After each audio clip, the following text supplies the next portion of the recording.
Buenos días. Bienvenidos al ciclo de actividades por videoconferencia que brinda el Colegio Público de Abogados de la Capital Federal. Hoy, como actividad organizada por el Foro de Iniciación Profesional, contamos con el doctor Walter Krieger, que nos hablará de casos prácticos, accidentes de tránsito. Les recomendamos que mantengan los micrófonos en silencio para evitar interferir en la locución del expositor. Y de surgir alguna pregunta, la realicen vía chat. Ahora sí, le damos la palabra al doctor. Bienvenido. Hola, buenos días, ¿cómo están todos? Muchas gracias por acompañarnos acá nuevamente en esta actividad del Colegio Público de Abogados. Espero que las charlas anteriores les hayan sido de utilidad.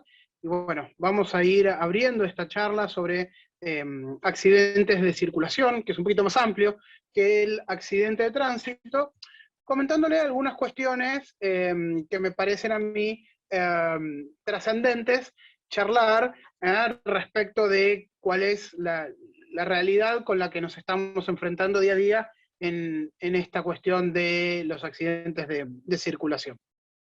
Me parece que acá hay tres cuestiones importantes.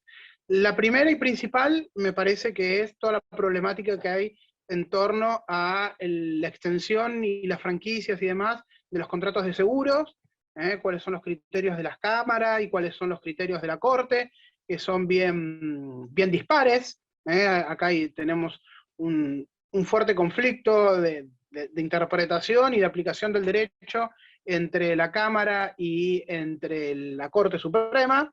La Corte Suprema ha sido consistente desde el año 2005-2006 en bajar una determinada línea en cuanto a las extensiones del contrato de seguros. Vamos a ver si esto está bien o está mal, o qué podemos hacer con eso.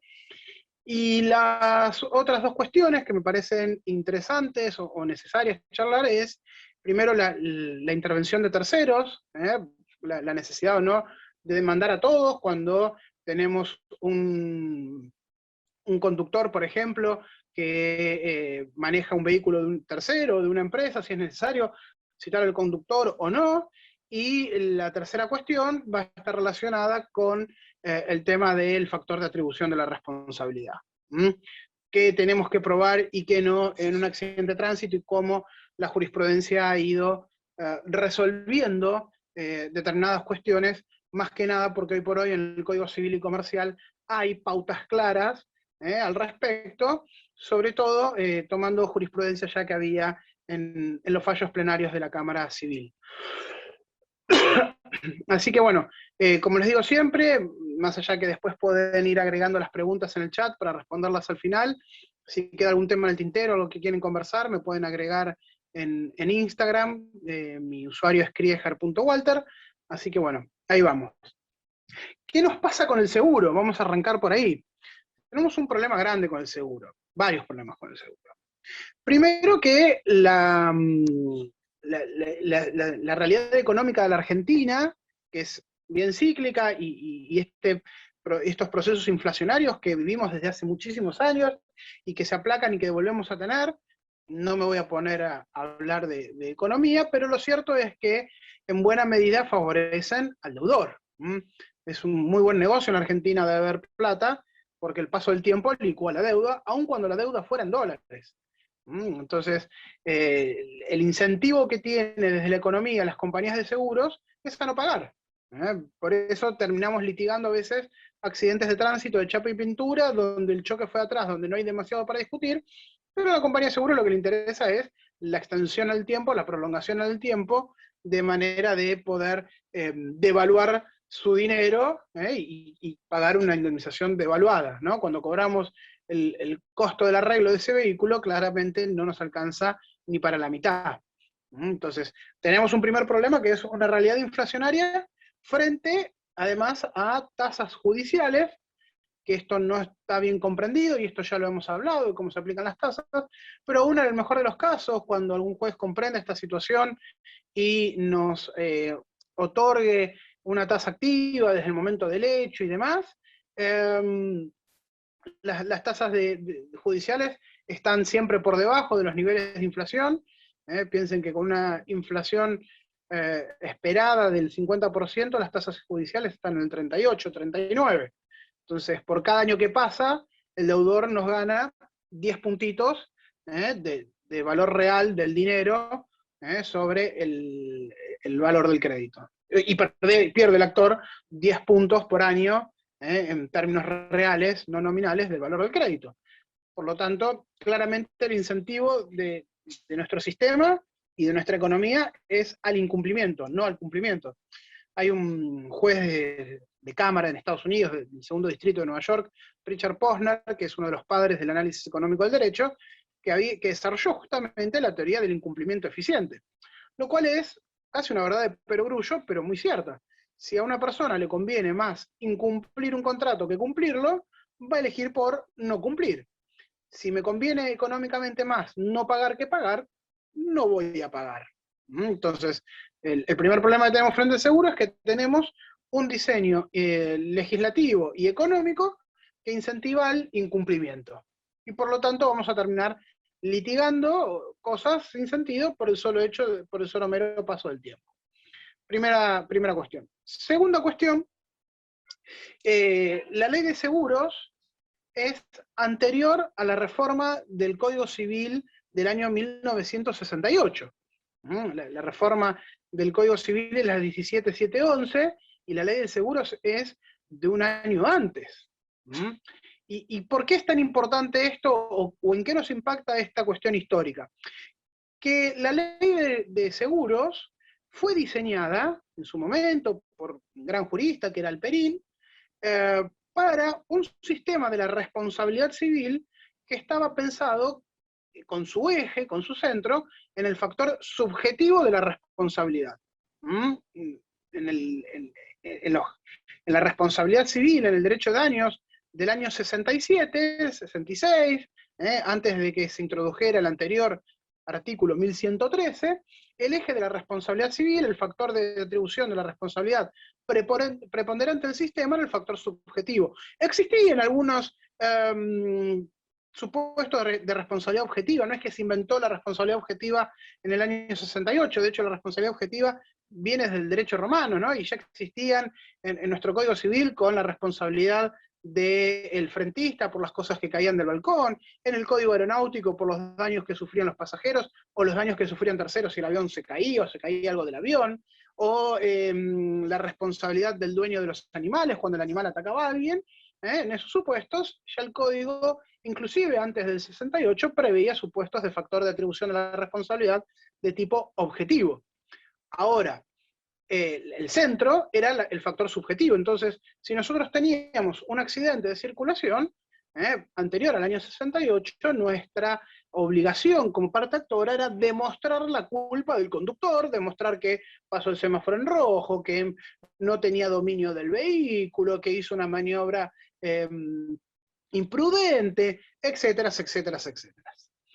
Cuando cambia el Código Civil en el año 68 con la 17711 y aún más en el 2015 con el Código Civil y Comercial, donde se ampliaron los supuestos de aplicación del factor objetivo de la responsabilidad, del factor de atribución objetivo de la responsabilidad, el seguro no cambió.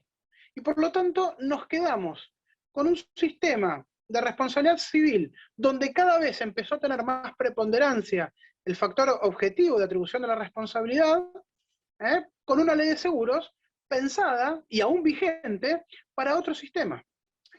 Con este factor de atribución objetiva de la responsabilidad, como ya se los he dicho, y por las dudas lo repito, ya no necesito demostrar la culpa del conductor, la negligencia, la maniobra imprudente, lo que tengo que demostrar eventualmente es el contacto entre el vehículo y la víctima, o la relación de causalidad entre la circulación, entre el tránsito y el daño, y una vez probada esa relación de causalidad, cabe la responsabilidad del sujeto que estaba manejando. No importa si manejaba bien, mal, si pasó en rojo, no pasó en rojo, no interesa. En todo caso, la subjetivización de la responsabilidad vendrá por el lado del conductor o de la compañía de seguros que quiera plantear algún eximente, como ser la culpa de la víctima o el hecho de la víctima, y en ese caso, bueno, será el conductor quien deba demostrar la ruptura de la relación de causalidad demostrando el accionar imprudente de la víctima. Pero nosotros como abogados de la víctima, de la víctima del daño, comprobar la relación de causalidad, estamos hechos. Quien tiene que probar la ruptura de esa relación de causalidad es el demandado. En este sistema de factor de atribución de la responsabilidad, la función del seguro se vuelve primordial. No podemos tener un sistema diseñado a partir de una aplicación de los factores objetivos de la responsabilidad civil a un montón de supuestos si no tenemos un diseño del sistema de seguros acorde a ese sistema.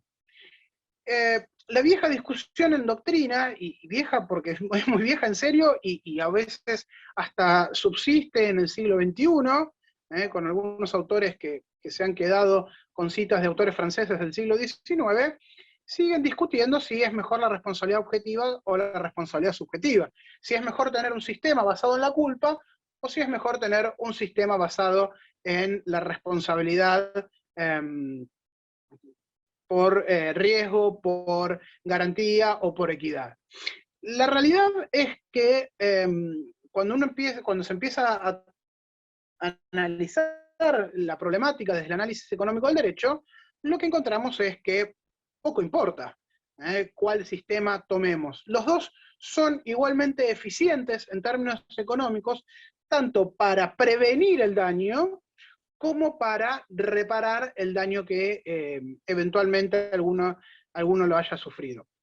Ahora bien, cuando tenemos un sistema basado en la culpa, como el daño se presupone que se genera a partir de una conducta negligente o dolosa del que causó el daño, esto de manejar mal a propósito, o de manejar imprudentemente, de pasar un semáforo en rojo, de tener excesos de velocidad, etc., como quien eventualmente va a poder ser condenado en función de su propia conducta y por lo tanto puede operar por su conducta para prevenir el daño, si yo manejo prudentemente puedo disminuir la posibilidad de que un accidente suceda.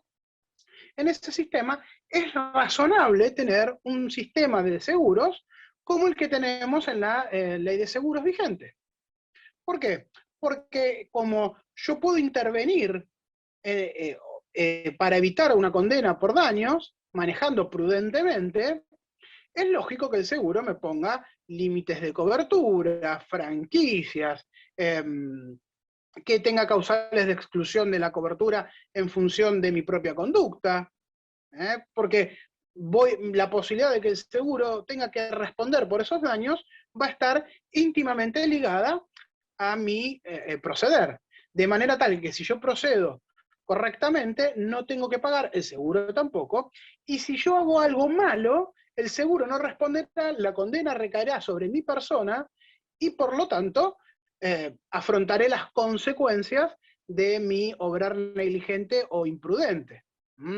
Esta idea de la culpa está muy relacionada, o sigue muy relacionada con la idea de la responsabilidad como reproche, como castigo. En cambio, si tenemos un sistema basado en la responsabilidad objetiva, como el que tenemos, este sistema del seguro se nos requebraja. Porque la responsabilidad objetiva lo que nos está diciendo es que el sujeto va a tener que responder igual aun cuando haya manejado prudentemente. Y como el sujeto va a tener que responder igual, porque lo que le ha interesado al legislador, especialmente en los supuestos de seguro obligatorio, como son los seguros automotores, los seguros de circulación, como al legislador le interesó que haya un seguro obligatorio para garantizarle a las víctimas la existencia de una indemnización, de un patrimonio solvente que pueda afrontar los daños, lo que se habla es que hay una sociabilización del daño. ¿Qué quiere decir esto? Que claramente al ponernos un seguro obligatorio, ese costo del seguro, no en los seguros individuales, pero sí pensemos en los seguros al transporte público, los seguros en el transporte de cargas, etc., el valor de ese seguro claramente pasa al precio del producto, al precio del transporte, y por lo tanto distribuye el riesgo entre toda la sociedad. Entonces, cuando tengo un sistema objetivo, lo que me importa es la víctima, y por lo tanto, como el sujeto va a poder ser condenado, aun cuando hubiere hecho todo bien, y por lo tanto su conducta es irrelevante para que el proceda el deber de reparar,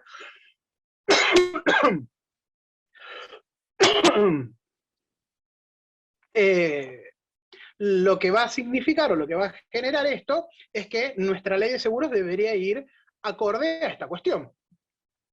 Entonces, si yo estoy haciendo una ley de seguros donde tengo un sistema de responsabilidad civil, donde el factor de atribución de la responsabilidad es preponderantemente objetivo, no puedo tener un sistema de franquicias, un sistema de topes de cobertura, un sistema de exclusión, porque el sujeto que está respondiendo no tiene la posibilidad de incidir sobre la posibilidad de que el daño suceda o no suceda. Entonces, lo que nos sucede actualmente en la Argentina es que tenemos un sistema de responsabilidad civil diseñado con un fuerte peso en la responsabilidad objetiva, y un sistema de seguros, una ley de seguros, pensada para un sistema donde el centro está en el factor subjetivo de la responsabilidad. ¿Cuál es la consecuencia práctica de esto? ¿Qué nos sucede en la realidad? ¿Para qué toda esta disquisición? Porque lo que nos va a suceder es que vamos a empezar a encontrar fallos de la Corte, como Buffoni, como Obarrio, donde vamos a encontrar que si bien son normativas y jurídicamente razonables, la solución resulta ser absolutamente injusta. Porque ¿qué pasa? Vamos a encontrar situaciones donde sujetos que tienen una gran discapacidad, una gran incapacidad a raíz de un accidente de tránsito, la compañía de seguros no es responsable o tiene una responsabilidad acotada al límite de cobertura que es sensiblemente bajo. Piensen, por ejemplo, en el caso de Buffoni, donde, perdón, en el de Flores con Sosa, Flores con Jiménez, donde Flores termina con una incapacidad muy grande, y Jiménez tenía un seguro con un tope de cobertura, con un límite de cobertura muy bajo, que además se fue desvirtuando con el paso del tiempo. Estuvieron 12 años en tribunales. Cuando llegó el momento de resolver en la Corte, a Flores le reconocieron una indemnización de casi 3 millones de pesos, pero la compañía de seguros solamente era responsable por aproximadamente 200.000 pesos. De manera tal que la diferencia tenía que ser afrontada por el propio demandado, que claramente era una persona que no tenía los recursos para pagar esa deuda. Entonces, ¿qué sucede? Tenemos una víctima que recibe una indemnización exigua, un victimario que, por más que haya sido diligente en el manejar, tenía una responsabilidad igual, sobre un daño que no podría haber evitado, o que su conducta no importaba, no le bastaba mostrar su diligencia al manejar, tuvo un accidente y terminó inhibido de por vida. Entonces tenemos dos sujetos excluidos del mercado, dos sujetos menos que van a consumir. Una víctima que con una gran incapacidad perdió su capacidad productiva, su aptitud para generarse sus propios recursos. Esa falta de recursos debería ser suplida con la indemnización de daños, lo cual no va a suceder, y tenemos un sujeto que, sin haber sido negligente, terminó condenado a reparar un perjuicio y con su patrimonio embargado, y por lo tanto también excluido del mercado. Entonces, la realidad es que estamos enfrentando una situación bastante dispar, donde deberíamos empezar a abogar entre todos, colegio de abogados, nosotros como profesionales, etcétera, a insistir en una reforma fuerte de la ley de seguros, que es en definitiva el mensaje que está en el fondo en los fallos de la Corte. Esta ley de seguros no sirve para este sistema y nos va a seguir generando sentencias injustas, porque además la Corte tiene la decisión política de sostener esta línea de fallos. No depositemos esperanzas en que la Corte, por lo menos en la medida en que se mantengan con estos integrantes, cambie el criterio respecto del seguro, porque tiene la decisión política de que esto se tiene que cambiar mediante una nueva ley de seguros. Y obviamente una nueva ley de seguros, hay que enfrentar lobbies de las compañías de seguros, que son las grandes beneficiarias de este desfasaje. Hay que enfrentar el desinterés legislativo por la cuestión, porque parecería que fuera algo que pasa de lejos, perdiendo de vista inclusive de que en alguna medida, no en toda, ¿no?, incide también esta cuestión que estamos charlando en la existencia de una inflación y un costo argentino que hace que los productos sean más caros en el mercado a la hora de competir. ¿Por qué digo esto?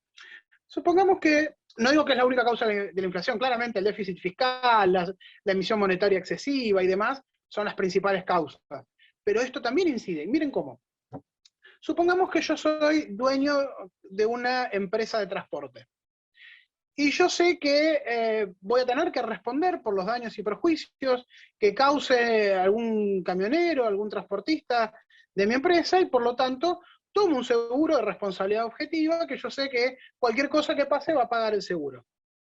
Supongamos que ese costo, el costo de una prima de esa índole para toda la flota de camiones sea 1.000.000 de pesos.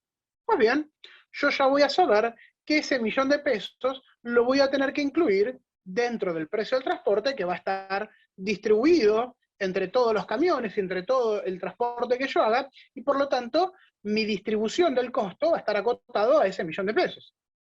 Ahora, con el sistema actual, yo quizás no tengo que pagar 1.000.000 de pesos, porque como el riesgo es más acotado, mi prima va a ser más baja, y por lo tanto, quizás el seguro hoy me pase 500.000 pesos por asegurar toda mi flota de camiones. Ahora, yo sé también que si algún camionero tiene algún problema grande, atropella a 4, rompe 10 autos, se pierde carga por encima de un determinado valor, o sea, cuando hay un daño enorme, la diferencia entre el tope de cobertura y la consecuencia final de ese daño va a tener que salir de mi patrimonio.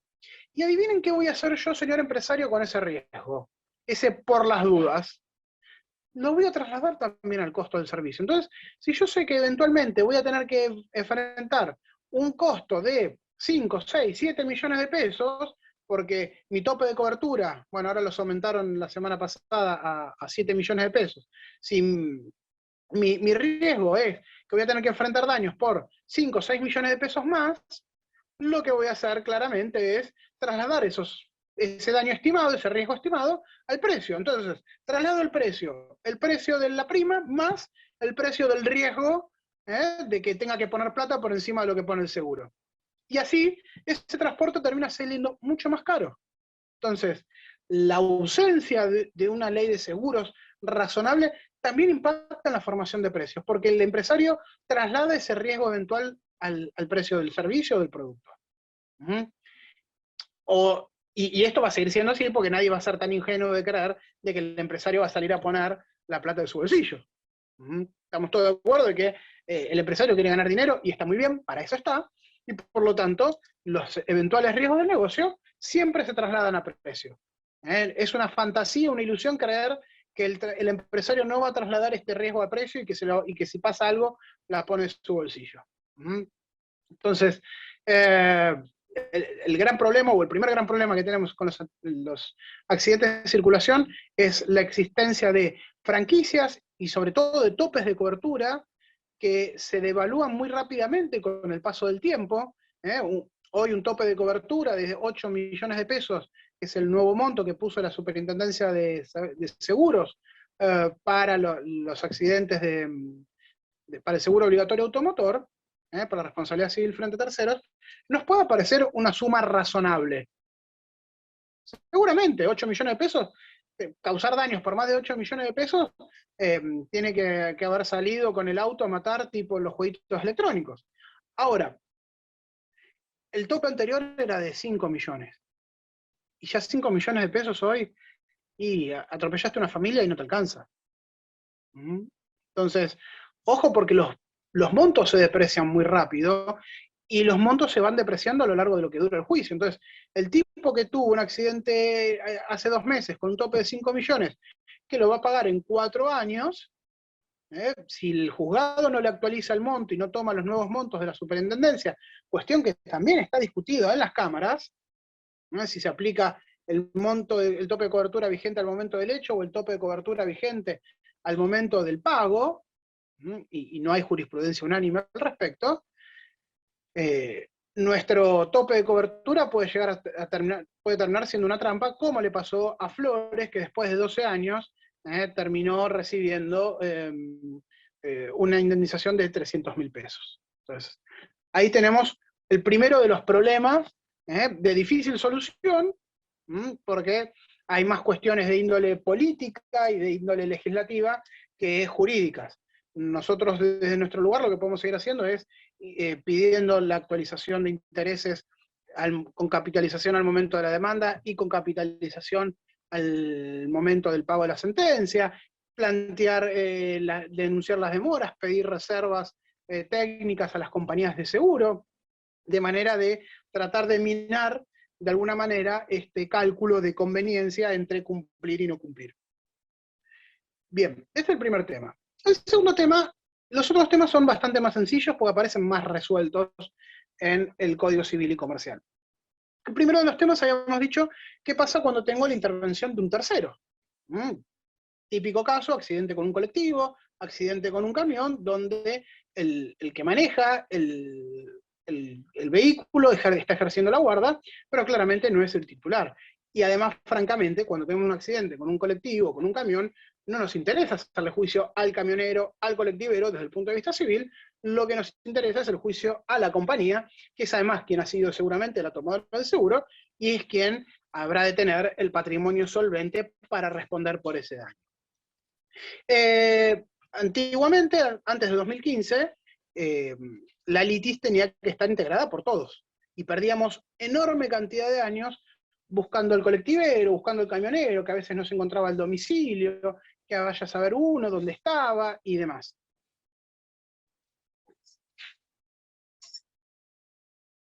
Pues bien, en este caso, el Código Civil y Comercial ya ha establecido como norma que cuando hay una responsabilidad por el hecho de una cosa, donde responden el dueño y el guardián de la cosa en forma solidaria, la víctima del daño puede optar a quien demanda sin estar obligado a demandar a el otro sujeto. Entonces, yo puedo demandar a la compañía de colectivos y no estoy obligado a citar al colectivero. Eventualmente, si quieren hacer una citación como terceros del colectivero, se tendrá que discutir en el expediente, tendrán que demostrar la trascendencia de esa citación, y el juez resolverá. Pero, y se ocupará la compañía de colectivos de encontrarlo, traerlo, y si no, se lo tendrá por perdido el derecho. Entonces, ojo, con esto ya no necesito salir a buscar a colectiveros, conductores de camiones de recolección de residuos, conductores de camiones de transporte. Con solamente demandar al titular de dominio me alcanza. Y respecto del último punto, el factor objetivo de la responsabilidad, ya quedó como norma en el Código Civil y Comercial la responsabilidad objetiva, esto que les decía un principio. Esto ya había sido resuelto por la Cámara Civil en un fallo plenario, pero bueno, el puente se llama el fallo plenario, si mal no recuerdo, pero el Código Civil y Comercial lo transformó en norma. Entonces, cuando tenemos accidentes de circulación, no es necesario que perdamos el tiempo en nuestras demandas diciendo si el que manejaba era buen o malo conductor. Solamente nos importa demostrar la relación de causalidad entre la circulación, ya sea el impacto el contacto con el vehículo, la maniobra imprudente o lo que fuera, y el daño. Todo lo otro es carga de la prueba del demandado. La ruptura de la relación de causalidad, la culpa de un tercero, el hecho de la víctima y demás, todo eso es carga del demandado de demostrar. Lo único que tenemos que mostrar nosotros es la relación de causalidad y obviamente después el daño, la extensión y la cuantía del daño. Digo esto porque siguen apareciendo demandas donde se pierden enorme cantidad de hojas y de tiempo, hablando mal del conductor y de su negligencia y de su impericia al volante, olvidándose además, y esto a veces los clientes abren la boca en el seguro y después uno sabe cómo callarlos, que la negligencia grave del conductor importa la exclusión de la cobertura del seguro. Entonces, vemos que hay un accidente de tránsito donde el quien produjo el accidente estaba alcoholizado, o venía manejando mirando el celular, o venía a alta velocidad, o venía, no sé, distraído, o lo que fuere, y enseguida uno quiere salir a demostrar eso, ¿no? salir a demostrar el grado de alcoholismo y demás. Y lo que va a suceder es que les van a dar la razón, van a condenar al conductor, pero como hay culpa grave en la conducción, lo que le van a decir, acá hay una causal de exclusión de la cobertura, señores del seguro, ustedes no paguen. Entonces, van a tener una hermosa sentencia para cobrarle a una persona física que vaya a saber uno si tiene o no tiene patrimonio. A lo mejor sí, a lo mejor no. Entonces, a veces es mejor no abrir la boca de más, no tratar de embarrar la cancha diciendo que el causante del daño actuó con negligencia o lo que fuere, porque podemos llegar a ser contrario a nuestros propios intereses. Nosotros con demostrar la relación de causalidad nos alcanza. Si después el seguro quiere demostrar que la víctima venía alcoholizada, bueno, será carga de la prueba del seguro, para excluir su propia cobertura. Lo cual también hay otra discusión para dar, y también hay una cuestión para charlar en incumbencias del colegio. ¿Qué pasa con esta cláusula que trae las pólizas de seguro, donde obligan prácticamente al asegurado a recibir la asistencia letrada de la compañía de seguros? No lo obligan, pero le dicen, bueno, si vos querés tener tu propia asistencia letrada y te sale mal, las costas del proceso son a cargo tuya y el seguro no se hace cargo. Lo cual es entendible, por un lado, de que si el seguro es el que va a pagar, que se asegure que haya una adecuada representación letrada. Ahora, ¿qué pasa cuando empieza a haber conflictos de intereses?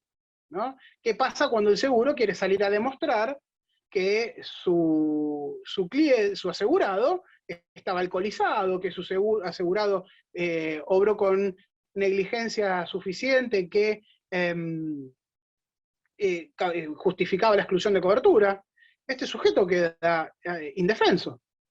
De hecho, me ha pasado personalmente una causa donde mi cliente venía manejando tranquilamente un domingo a las 4 de la tarde, había dejado al padre en un asado, un señor mayor, y volviendo, le agarró un pico de hipoglucemia, se le fue la presión al piso, siguió manejando en estado catatónico, o sea, siguió sin control de su cuerpo, manejaba tipo sonámbulo, y en ese estado chocó y mató a una persona y dejó muy, muy gravemente a otra.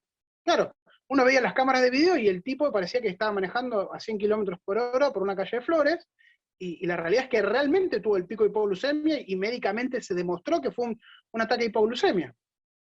La compañía de seguros salió a sostener la causa penal contra este hombre que estaba manejando alcoholizado, porque cuando uno tiene un pico de hipoglucemia, después quedan rastros del azúcar en la sangre parecidos a la destilación del alcohol, pero no había consumido alcohol, era el rastro del propio pico de hipoglucemia que después los peritos médicos explicaron.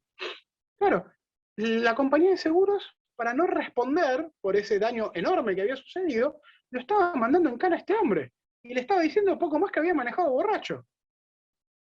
Tuvo que revocar el patrocinio de la compañía de seguros, poner su propio abogado para que lo defienda y demuestre que esto no era así, y además asumir el riesgo de la causa civil, ¿no? Y defenderse él mismo, porque claramente la compañía de seguros lo iba a entregar como el único responsable, así no se hacía cargo de este siniestro. Entonces, hay que repensar también esto de cómo funciona esta imposición de representación letrada, porque genera que mucha gente quede indefensa y asumiendo consecuencias, porque obviamente el abogado de la compañía de seguros va a privilegiar el interés de su compañía, que es quien le paga el sueldo, quien le paga el honorario, frente a la del particular que, nada, es un cliente circunstancial. Así que bueno, estas son las cosas para estar atentos. No sé si hay alguna pregunta. Estoy a disposición. Estoy abriendo el chat. No, no hay ninguna pregunta. ¿Quedó todo claro? Bueno, genial. Nos vemos entonces el martes que viene. Un saludo. Hasta la próxima.